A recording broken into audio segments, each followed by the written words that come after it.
பார்த்து கொண்டிருப்பது உங்கள் அரசு டிவி. மக்கள் அனைவருக்கும் வணக்கம். ஆக்கிரமிப்புகள் அகற்றப்படுகிறது.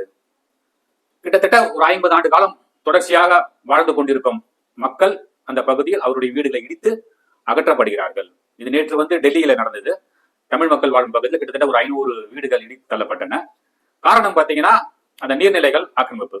அதே போன்று ஒரு 10 நாளுக்கு முன்னாடி பாத்தீங்கன்னா சென்னையிலும் அதே போல நடந்தது. அனகாபுத்தூர் பகுதியில கட்டிடங்கள் இடிக்கப்பட்டு தரைமட்டமாக்கப்பட்டன காவல்துறை உதவியுடன். இது என்னன்னு பாத்தீங்கன்னா நீர்நிலைகள் ஆக்கிரமிப்பு. கடைசி எங்க போனா நீதிமன்றத்துல வழக்கு தொடர்ந்து அந்த நீதிமன்றம் உத்தரவின் பேரில் இந்த ஆக்கிரமிப்புகள் அகற்றப்படுகிறது. இது போல ஆக்கிரமிப்புகள் அப்படின்னு சொல்றாங்க. ஏன் சொல்றாங்க, எதற்கு சொல்றாங்க?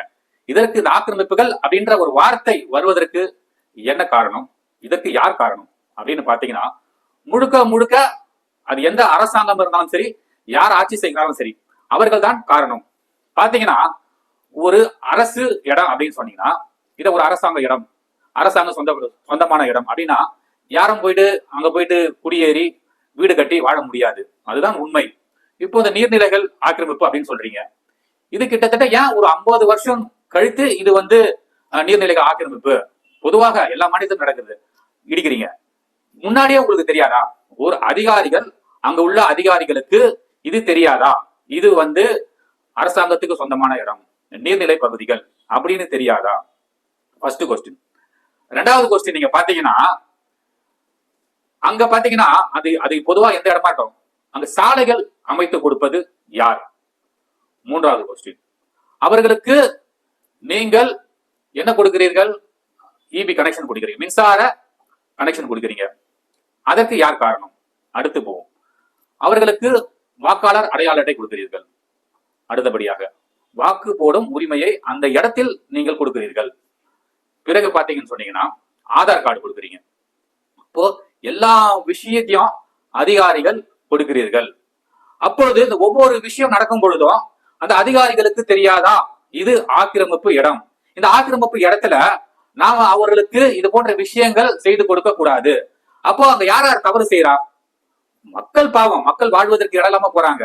அப்ப அந்த அரசாங்க இடம் தெரிந்து அவர்களுக்கு எல்லாமே செய்து கொடுக்கிறீர்கள். யார் யார்? அங்க பொதுப்பணித்துறை ரோடு போட்டு கொடுக்குது, மின்சாரத்துறை மின்சாரம் அமைத்து கொடுக்கிறது, ஒரு பில்டிங் கட்டுவதற்கு அனுமதி கொடுக்கிறீர்கள், ஓட்டர் ஐடி கொடுக்குறீங்க, வாக்காளர் அடையாளத்தை கொடுக்குறீங்க, அவங்க அந்த ஏரியால இருந்து வாக்கு செலுத்தலாம், அதுவும் கொடுக்குறீங்க, ஆதார் கார்டு கொடுக்குறீங்க.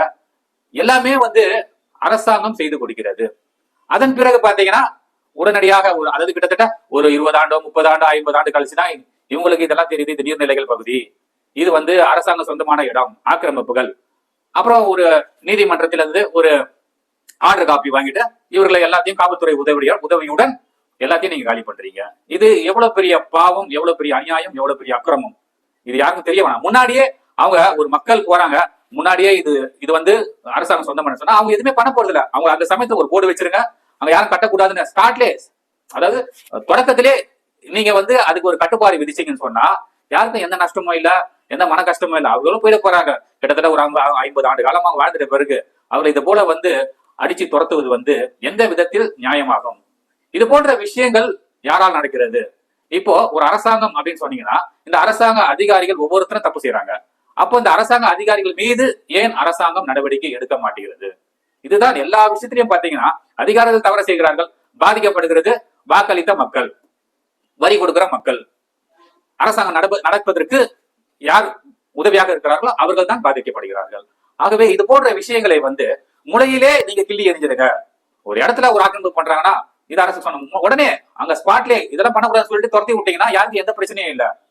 அதனால இனி வரும் காலங்களில் அது எந்த அரசாங்கம் பண்ணாலும் சரி, மக்கள் நலன் கருதி மக்கள் பாதிக்கப்படாத வண்ணம் உடனடியாக நடவடிக்கை எடுத்தால் இனி வரும் காலங்களில் நன்றாக இருக்கும். இதைதான் நான் எதிர்பார்க்கிறேன், மக்கள் எதிர்பார்க்கிறார்கள். நன்றி, வணக்கம்.